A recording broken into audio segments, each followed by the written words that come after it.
Karong nagkulang na ang mga ospital o mga gamit tungod sa surge sa COVID-19 cases sa Cagayan de Oro City. Mihatag og ayuda ang LGU ug Philippine Red Cross pinaagi sa pag-apod-apod og dugang ekipo og hospital beds. Ani ang report.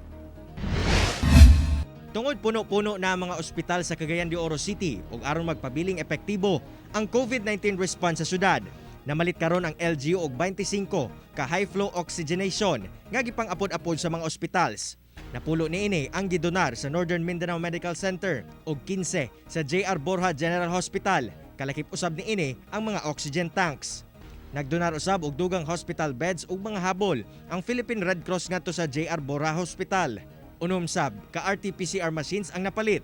Duha ang gihatag sa NMMC, usa sa Maria Reina Hospital, duha sa DOH TB Laboratory ug usa sa JR Borja Hospital. Samtang dako usab ang pasalamat sa JR Borja sa gipahulam nga 40 ka higanan ug 40 ka habol nga gidonar sa Philippine Red Cross. Kainomduman nga nakuha og video ang JR Borja Hospital nga ana sa gawas sa building sa ospital ang mga COVID-19 patients niini tungod sa kadaghan sa pasyente. Samtang sa NMMC, ang gigamit na lamang hasta ang parking area sa ambulansya aron ma-accommodate ang ubang pasyente nga dili COVID-19. Ilabi pa nga COVID-19 referral hospital ang NMMC sa Region 10.